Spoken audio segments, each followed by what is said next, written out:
Kakinada Pithapuram road పవరులో గల Trinity super speciality hospital 2వ వార్షికోత్సవం సిఇఓ కమలాకర్ ఆధ్వర్యంలో డాక్టర్లు, సిబ్బంది, శ్రేయోభిలాషుల మధ్య కేక్ కట్ చేసి ఘనంగా నిర్వహించారు. ఈ సందర్భంగా సిఇఓ కమలాకర్, డాక్టర్ కౌశిక్లు మాట్లాడుతూ ఈ 2 ఏళ్ల కాలంలో సుమారు 9,000 మందికి ట్రీట్మెంట్ చేయగా 99%తో విజయవంతమైన ట్రీట్మెంట్ అందించామని తెలిపారు. త్వరలోనే మరిన్ని సేవలు అందించేందుకు కార్డియాలజీ, నెఫ్రాలజీ, యూరాలజీ మరియు తల్లి పిల్లల ప్రత్యేక విభాగాన్ని కూడా ఏర్పాటు చేయడం జరుగుతుందని తెలియజేశారు.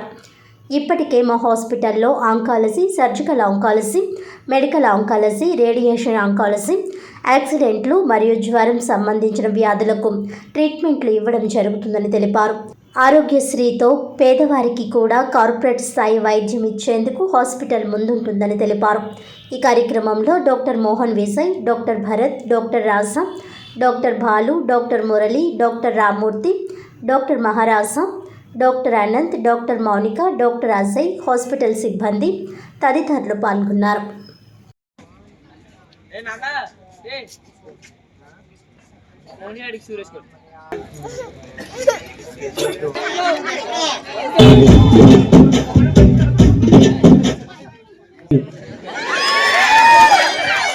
Now it's time. Naam maybe. Naam Chapali. Thank you so much, ma'am and sir.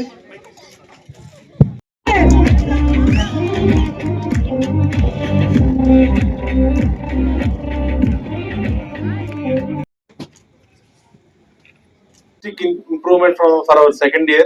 Especially this year has been very tough for most of the hospitals, but Trinity has stood the storm very well.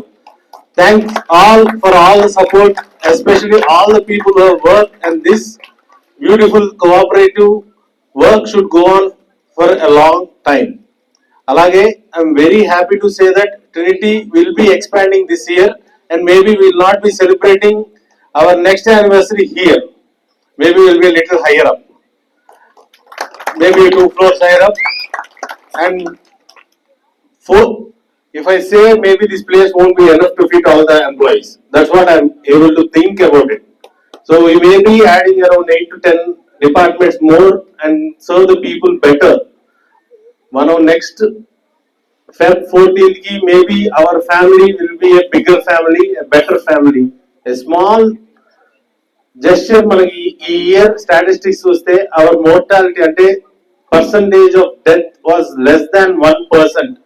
Being a super speciality and end of the care hospitals, out of the 2,500 admissions, we hardly had around 50 deaths in hospital death and reacted exactly at the time. I think we have seen near death events, chala దగ్గరగా death దాకా వచ్చిన వాళ్ళు కూడా మనం కాపాడిన situations చాలా ఉన్నాయి. We have treated around 8,000 people from the time we have started our operations from April 2023, of which 98.5 people around. That's a great job by all of you. And our asset is just our unity. Trinity hospitals 2వ వార్షికోత్సవాన్ని జరుపుకుంటూ ఉన్నాం. ఈ సందర్భంగా మనం ఎంతో అభివృద్ధి చెందాం మేము. కానీ ఇంకా ఈ 6 నెలల్లో మ్యాక్సిమం బై డిసెంబర్ ఎండింగ్ మేము ఇతర డిపార్ట్మెంట్స్ అంటే కార్డియాలజీ, యూరాలజీ, నెఫ్రాలజీ ఇవన్నీ కూడా సక్సెస్ఫుల్గా ఇంప్లిమెంట్ చేసి తర్వాత అలాగే మన తల్లి పిల్లల వైద్య విభాగాన్ని కూడా స్టార్ట్ చేసి ప్రజలకు అత్యుత్తమైన సేవలు అందిస్తూ మేము కూడా అభివృద్ధి చెందుతూ మా ఉద్యోగస్తులకు కూడా మేము మంచి సత్ఫలితాలను అందిస్తామని తెలియజేసుకుంటున్నాం. Thank you everyone. నమస్కారం అండి. ట్రినిటీ హాస్పిటల్స్ మనం 2వ వసంతం కంప్లీట్ చేసుకొని సక్సెస్ఫుల్గా రన్ చేస్తున్నాము. ఈ 2 ఏళ్లలో మనం ఆల్మోస్ట్ 9,000 మంది పేషెంట్లని ఎంతో సక్సెస్ఫుల్గా ట్రీట్ చేసి ఆల్మోస్ట్ 2% కంటే తక్కువ మోర్టాలిటీతో మనం బాగా ట్రీట్ చేయగలుగుతున్నాం. ఎస్పెషల్లీ సూపర్ స్పెషాలిటీ బ్రాంచెస్ అయిన oncology, surgical oncology, medical oncology, radiation oncology, అలాగే ట్రామా అంటే యాక్సిడెంట్లు, ఎమర్జెన్సీ అండ్ అలాగే రొటీన్గా వచ్చే జ్వరాలు అండ్ ఆర్థోపెడిక్ ప్రాబ్లమ్స్ అన్నింటినీ బాగా ట్రీట్ చేసి ఇప్పటిదాకా మంచి గుడ్ రివ్యూస్తో ఆల్మోస్ట్ 99% ఆఫ్ ద పేషెంట్స్ అందరూ చాలా బాగా హ్యాపీగా రివ్యూస్ ఇచ్చి వెళ్తూ ఉన్నారు. ఇలాగే మేము కంటిన్యూస్గా వేరే డిపార్ట్మెంట్స్ కూడా ఎక్స్టెండ్ అయ్యి వేరే ఇంకొక నెక్స్ట్ ఇయర్ కల్లా మేము కార్డియాలజీ, కార్డియోథొరాసిక్ సర్జరీ, అలాగే తల్లి పిల్ల విభాగాన్ని కూడా స్టార్ట్ చేసి బోన్ మ్యారో ట్రాన్స్ప్లాంటేషన్ డిపార్ట్మెంట్ కూడా స్టార్ట్ చేద్దామని చెప్పి యోచిస్తున్నాము.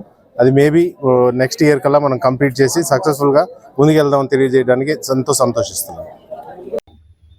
కాకినాడ జిల్లా ప్రతిపాడు శాసనసభ్యురాలు వరపుల సత్యప్రభ ఆదేశాల మేరకు నియోజకవర్గ పరిశీలకులు గొంప కృష్ణ ఆధ్వర్యంలో రౌతులపూడి మండలం ములగపూడి రౌతులపూడి ప్రభుత్వ పాఠశాలలో గ్రాడ్యుయేట్ ఎమ్మెల్సీ ఎన్నికల ప్రచారం నిర్వహించారు.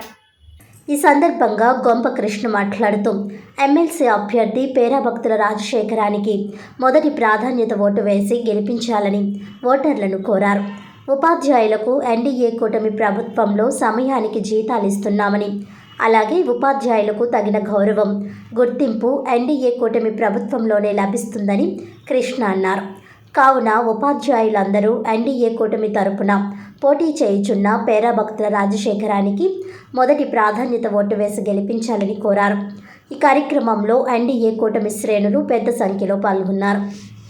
వేరే వ్యక్తులు చేయవలసిన పనులు ఫోటోలు తీసి అప్లోడ్ చేయడం ఇవన్నీ కూడా మీకు లేవు, అంతేనా? హ్యాండిల్ చేశారు కదా. సో మేము ఎప్పుడూ కూడా టీచర్ని ఒక గౌరవప్రదమైన వృత్తిగానే భావిస్తాం. ఎందుకంటే ఈ సమాజం తల్లిదండ్రుల తర్వాత మాతృదేవోభవ, పితృదేవోభవ, ఆచార్య దేవోభవ. సమాజంలో ఉపాధ్యాయునికి ఉన్న స్థానం అలాంటిది. అది చంద్రబాబు నాయుడు గారికి బాగా తెలుసు. అందులోనే ఎస్పెషల్లీ మీ టీచర్స్తో పెట్టుకుంటే ఏమవుతుందో కూడా మాకు బాగా తెలుసు. కాబట్టి అన్ని వేళ అప్రమత్తంగా ఉంటాం. అయితే మేము రిక్వెస్ట్ ఏం చేస్తాం, మా ప్రాంతాల్లో కూడా ఉపాధ్యాయులతో మేము మాట్లాడాం. అంటే మేము మినిస్టర్ గారి దగ్గరకు ఉంటాం కాబట్టి మా దగ్గరికి అప్పుడప్పుడు సందేహాలు తీసుకొస్తాం టీచర్స్. మాకు ఇలాగ యూనియన్స్తో అవుతుంది, మాకు అలాంటి సమస్య ఉంది, సార్ దగ్గరికి తీసుకెళ్ళండి, మాట్లాడించండి. అయితే మేము అడిగాం 8 నెలల కాలంలో ఏంటి హానెస్ట్గా మీరు ఫీడ్బ్యాక్ చేయండి అంటే చాలా వరకు కొంత డిసాటిస్ఫాక్షన్ ఉంది అన్నమాట వాస్తవం. అనౌన్స్మెంట్ ఇవన్నీ క్యాన్సిల్ చేసాం. అంతేకాకుండా రేపు రానున్న రోజుల్లో కూడా ఎందుకు డిసాటిస్ఫాక్షన్ అంటే మాకు అర్థమవుతుందండి, రకరకాల ఇబ్బందులు ఉన్నప్పటికీ కూడా మేము ఈ సమస్యని మినిస్టర్ గారి దగ్గరికి తీసుకెళ్ళి చర్చించుదాం అంటే మీ ఎమ్మెల్సీలు అందరూ మేము కాదు, ఎమ్మెల్సీలు తీసుకెళ్లారు. వాళ్ళు చర్చిద్దాము అనుకున్నప్పుడు ఒక డేట్ పెట్టుకున్నారు. అన్ఫార్చునేట్లీ ఈ టైంలో ఎలక్షన్ కూడా వచ్చింది. నేను మిగిలినవి మేము చేయడం కష్టం. మిమ్మల్ని అందరినీ రిక్వెస్ట్ చేస్తున్నది ఏంటంటే, కామన్ వాటర్తో పోలిస్తే మీరు సమాజంలో ఒక గౌరవప్రదమైన వృద్ధిలో ఉన్నారు. 8 నెలల కాలంలో మీరు ఈ ఎన్డీఏ గవర్నమెంట్ చూశారు, 5 సంవత్సరాల కాలంలో గవర్నమెంట్ ప్రభుత్వం కూడా చూశారు. అంతేకాకుండా ఈ ఎన్నికల్లో మాకు ఎందుకు ప్రతిష్టాత్మకం అంటే, చంద్రబాబు నాయుడు గారు కానీ నారా లోకేష్ గారు కానీ విదేశాలకు మొన్న దావోస్కి వెళ్ళారు పెట్టుబడి కోసం. అంతేకాకుండా లోకేష్ గారు యుఎస్ఏ కానీ యూకే కానీ మిగిలిన ప్రాంతాలకు పెట్టుబడికి వెళ్ళినప్పుడు వ్యాపారవేత్తల నుంచి ఎదురవుతున్న ఒక ప్రశ్న ఏంటంటే, సార్ మీరు గవర్నమెంట్ ఫామ్ చేశారు, మీరు 5 సంవత్సరాలు ఉంటారు, మేము ఖచ్చితంగా మీరు 20 లక్షల ఉద్యోగాల కల్పన అని మీకు ఎజెండాలో పెట్టుకున్నారు కాబట్టి మీరు ఉద్యోగ కల్పన కోసం మాకు అన్ని రకాల రాయితీలు ఇచ్చి మమ్మల్ని వ్యాపారాలు చేసుకొని ఇస్తారు, మీరు విద్యార్థులకి యువతకు ఉద్యోగ అవకాశాలు కల్పిస్తారు. కానీ ఈ 5 సంవత్సరాలకు పోయిన తర్వాత మళ్ళీ నేరకు వస్తే మా పరిస్థితి ఏంటి అని మేము ఎప్పుడు వ్యాపారవేత్త పెట్టుబడులు ఎప్పుడు కూడా 5 సంవత్సరాలతో 10 సంవత్సరాలుగా కాదు, జీవితకాలం ఉండాలని చూస్తాం. లాంగ్ టర్మ్ ఇన్వెస్ట్మెంట్సే ఉంటాయి. షార్ట్ టర్మ్లో సంవత్సరం 2 సంవత్సరాలు ఏముండవు కదా. మళ్ళీ 5 సంవత్సరాలు అయిపోయిన తర్వాత ఒకవేళ మీరు ఏదైనా తప్పిదం జరిగి వేరొక వస్తే మా పరిస్థితి ఏంటి అంటున్నారు. అలాంటి వాటికి సమాధానం చెప్పాల్సింది చంద్రబాబు నాయుడు గారు కాదు. అనేక సందర్భాలు మీకు కూడా చెప్పాం, ఉపాధ్యాయ వృత్తి అనేది మరి భగవంతుడు మనకి మన తల్లిదండ్రుల దయ వల్ల కల్పించినట్టు మహోన్నతటువంటి స్థానం. ఆ స్థానం ద్వారా మీరు ఇవాళ ఈ ప్రభుత్వానికి చేయూతని ఇవ్వాల్సిన అవసరం ఉంది. ఎందుకంటే ప్రభుత్వం అత్యధిక మెజార్టీతో ఉంది. ఇప్పుడు వెళ్ళే వ్యక్తి ఎగువ సభకు వెళ్తారో, మరి ఇక్కడ చట్టాలు అమలు అవ్వాలంటే ఎగువ సభలో ఆమోదాలు పొందాలి. కాబట్టి మరి మరింత ఈ ప్రభుత్వానికి చంద్రబాబు నాయకత్వానికి, ఎందుకంటే మీరు చూసారు అనతి కాలంలో ఆంధ్రప్రదేశ్ బ్రాండ్, ఎందుకంటే గత ప్రభుత్వాలు డిస్ట్రక్షన్ తప్ప కనెక్షన్ అనే విధానం లేనప్పుడు మరి ఈ ప్రభుత్వాన్ని సమర్థతతో ఒక విజన్తో నడిపించే వ్యక్తి చంద్రబాబు నాయుడు గారు. అది మీ మనస్సాక్షి తెలుసు. మరి గతంలో ఆచార్య దేవోభవ అన్న పదాన్ని గత ప్రభుత్వాలు ఏ విధంగా తీసుకువెళ్ళో మీ వ్యక్తిగతంగా నేను అనకలేదు, మీకే తెలిసి అనేక వేదికల ద్వారా కూడా మీరు మాట్లాడుకున్నారు. మీరు మాట్లాడిన మాటల వల్ల ప్రేరేపితమైన ప్రజలు తెలుగుదేశం పార్టీకి, చంద్రబాబు నాయకత్వానికి, భారతదేశంలోని ఆంధ్రప్రదేశ్లోని చంద్రబాబు నాయకత్వాన్ని కోరుకుని చక్కటి మ్యాండేట్ ఇవ్వడం జరిగింది. కాబట్టి దీనికి మద్దతుగా మీ అందరి సహాయ సహకారంలో సత్యప్రభ రాజు గారి నాయకత్వంలో మీ ఓటు ద్వారా రాజశేఖర్ గారికి మొదట ప్రాధాన్యత ఓటు వేసి మరి మాకు మరింత అవకాశాన్ని కల్పించాలని కోరుకుంటూ మరి మీ అందరికి కూడా పాదాభివందనాలు తెలియజేస్తూ మరి ఓటు వ్యవస్థ కోరుతా ఉన్నాం. నేను ఎందుకు అంటున్నా అంటే నేను మీ నిబద్ధత అనేక సందర్భాల్లో చూసే చేసి తప్పనిసరిగా ఒకవైపు సంక్షేమం ఇంకోవైపు అభివృద్ధి నడిపించాలని మేము కోరుకుంటున్నాం. మిమ్మల్ని అందరినీ రిక్వెస్ట్ చేస్తున్నది ఏంటంటే రాష్ట్ర అభివృద్ధి గుర్తుపడకుండా రేపు రానున్న రోజుల్లో మనందరం కూడా ఈ గవర్నమెంట్ నిర్ణయాలకు మేము వ్యతిరేకం కాదు, గవర్నమెంట్ బాగా చేస్తుందని సపోర్ట్ చేయడానికి చేస్తుందని చెప్పాలంటే కేవలం మీ ఓటు ద్వారా చెప్పగలం. కాబట్టి మీ అందరినీ రిక్వెస్ట్ చేస్తుంది, ఎన్డీఏ అభ్యర్థి అయినటువంటి పేరాబత్తుల రాజశేఖర్ గారికి మీ మొదటి ప్రాధాన్యత ఓటుని వేసి అతన్ని గెలిపించి అభివృద్ధిలో మీరు కూడా భాగస్వాములు కండి అని చెప్తున్నాం. సో ఈ ఎన్నికలు మీకు తెలుసు, జనరల్ ఎలక్షన్లో లాగా పార్టీ సింబల్ మీద జరిగే ఎన్నికలు కావు, ప్రాధాన్యత ఓటు మీద జరుగుతుంది. ఇంతకుముందు మిగిలిన ఎన్నికలు ఎలా ఉంటాయంటే పార్టీ సింబల్ ఉంటుంది, సింబల్ మీద మీరు నొక్కితే సరిపోతుంది. ఉత్తరాంధ్రలో జరిగిన ఎమ్మెల్సీ గ్రాడ్యుయేట్స్ ఎన్నికల్లో 22,000 ఓట్లు ఇన్వాలిడ్గా ఉన్నాయి. మేమేమనుకున్నామంటే గ్రాడ్యుయేట్స్ కాబట్టి వాళ్ళకి అన్నీ తెలిసి ఉంటాయి కాబట్టి ఏ ఓటు ఇన్వాలిడ్ అవ్వదు, ఏదైనా అయితే 1-2% అయ్యి ఉండొచ్చు, అంతకంటే ఎక్కువ ఉండదు అనుకున్నాం. కానీ 22,000 ఓట్లు ఇన్వాలిడ్ ఓట్లు ఉన్నాయి. దానికి కారణం ఏంటంటే అవగాహన లేకపోవడం. దీంట్లో ఏంటంటే పేరాబత్తుల రాజశేఖర్ అనే వ్యక్తికి ఆపోజిట్లో ఒక బాక్స్ ఉంటుంది. ఆ బాక్స్లో తెలుగు సంఖ్యామానంలో 1 ఏదైతే ఉందో 1 వేయాలి. అది తప్పించి మీరు ఏం వేసినా కూడా, మీరు 1 తెలుగులో 1 అని రాసిన, ఇంగ్లీష్లో 1 అని రాసిన, రోమన్ సంఖ్య వాడినా, ఇంకొకటి వాడినా ఏదైనా సరే ఇన్వాలిడ్ ఓటు. కేవలం తెలుగు సంఖ్యామానం 1 అని మాత్రమే ఆ బాక్స్లో వేసి వదిలేయాలి.